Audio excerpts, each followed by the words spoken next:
السلام علیکم ورحمۃ اللہ وبرکاتہ۔ الحمد للہ وحدہ والصلاۃ والسلام علی من لا نبی بعد نبینا محمد وآلہ واصحابہ اجمعین، اما بعد فاعوذ باللہ من الشیطان الرجیم، بسم اللہ الرحمن الرحیم۔ یؤتی الحکمۃ من یشاء ومن یؤت الحکمۃ فقد اوتی خیرا کثیرا۔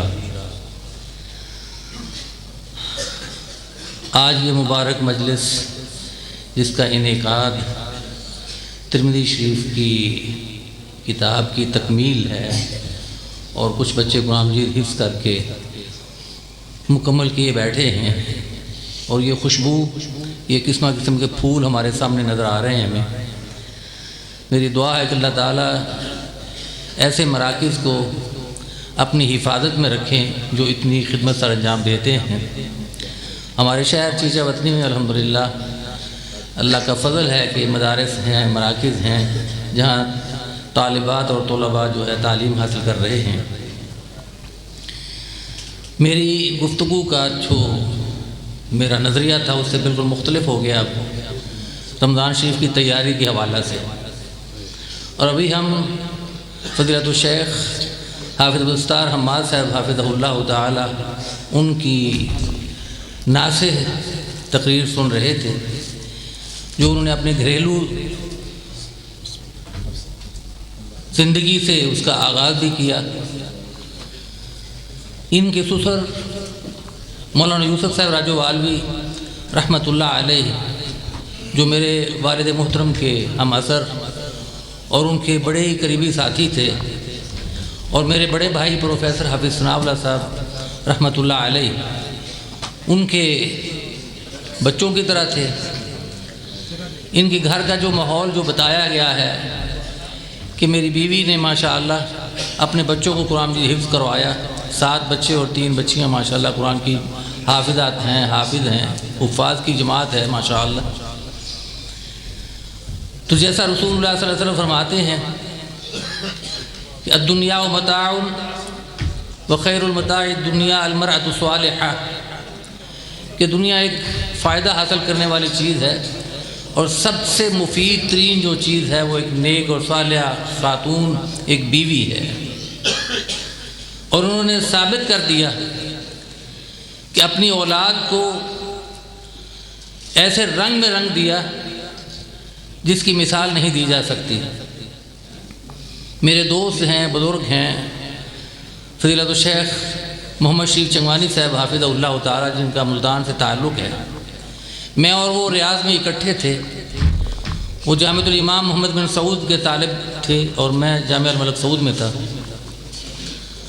رمضان میں اتنا وہ قرآن پڑھتے، اور وہ اس بات کا ہمیشہ تذکرہ کرتے رہتے کہ رمضان المبارک میں میرا اور میری بیوی کا مقابلہ ہوتا ہے۔ اور یہ سن کے ہر کو تجسس کا شکار ہو جاتا ہے کہ مقابلہ کیسا ہوتا ہے ان کا رمضان میں۔ کہتے کہ ہمارا مقابلہ ہوتا ہے قرآن پڑھنے کا۔ میں اپنی بیوی سے کہتا کہ تجھ سے زیادہ میں پڑھوں گا، وہ کہتی میں آپ سے زیادہ پڑھوں گی، اور کہتے کہ ہمیشہ میری بیوی جیت جاتی، ہر سال اتنا وہ قرآن پڑھتی۔ الدنیا متاع وخیر المتاع الدنیا المرأة الصالحہ، دنیا بڑی مفید چیز ہے، اللہ تعالیٰ نے ہمیں ویسے ہی نہیں بھیج دیا۔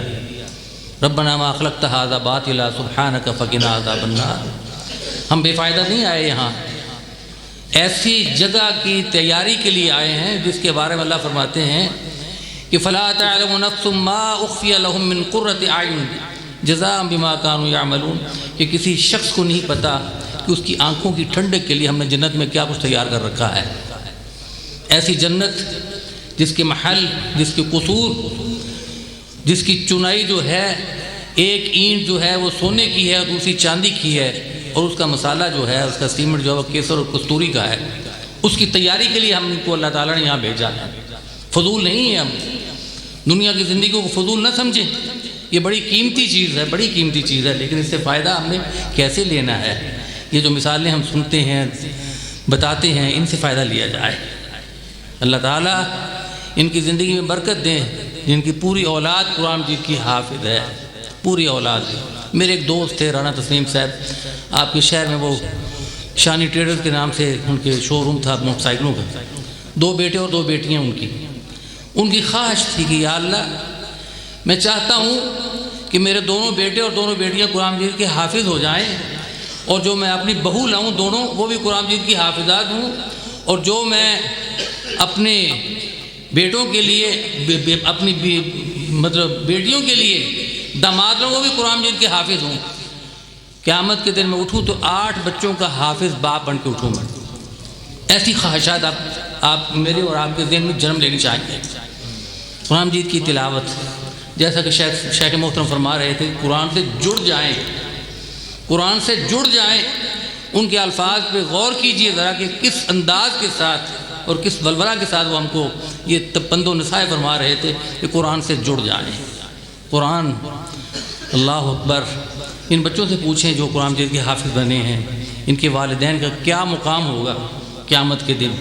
آئیں ہم بھی ایسے ہی اپنی اولاد کو بنا لیں، جیسا کہ شیخ صاحب فرما رہے تھے کہ اپنی اولاد میں سے ایسے بچے بنائیں جو قرآن مجید کے حافظ ہوں، دین کا انہیں پتہ ہو، جب ہم دنیا سے رخصت ہو جائیں وہ ہمیں غسل دے سکیں، ان کو پتہ ہو کہ غسل کیسے دینا ہے، ان کو پتہ ہو کہ میرا باپ میری والدہ فوت ہوگی اس کو کفن کیسے پہنانا ہے، وہ جنازہ پڑھا سکیں ہمارے۔ ہم تو بڑی اعلیٰ تعلیم کے لیے یورپین کنٹریز میں بھیجتے ہیں کہ فلاں جگہ چلا جائے، میرا بچہ جو ہے اسکالرشپ پہ چلا گیا ہے، بڑے فخر اور تکبر سے بولتے ہیں۔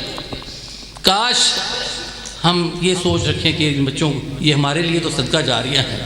کل مولود یولد علی الفطرہ، آپ صلی اللہ علیہ وسلم فرماتے ہیں کہ ہر پیدا ہونے والا بچہ جو ہے وہ فطرت اسلامی پہ پیدا ہوتا ہے۔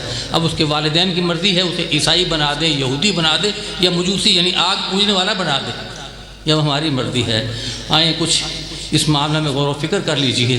رسول اللہ صلی اللہ علیہ وسلم مدینہ منورہ سے باہر نکلے تھوڑا سا تو دیکھتے ہیں کہ بچے وہاں بڑے ہنس رہے ہیں، کھیل رہے ہیں۔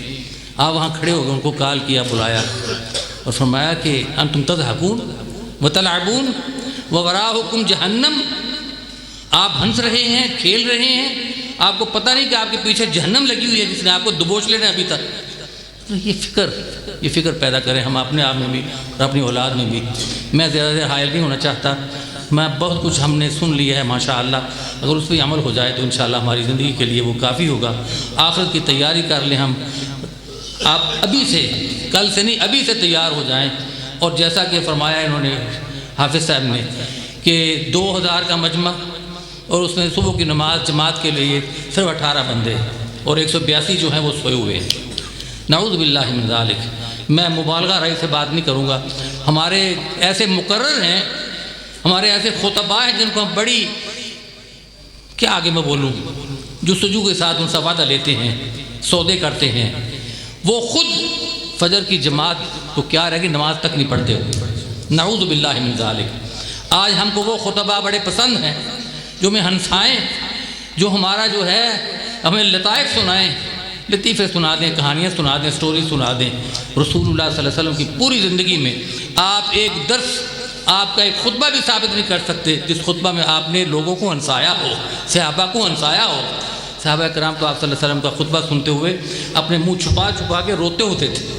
ایسا منظر ہم پیش کر سکتے ہیں، کروا سکتے ہیں، ایسے ہم خطیب بنا سکتے ہیں، ایسے مقرروں سے وعدہ لے سکتے ہیں ہم جو ہمیں رلائیں ہنسائیں نہیں۔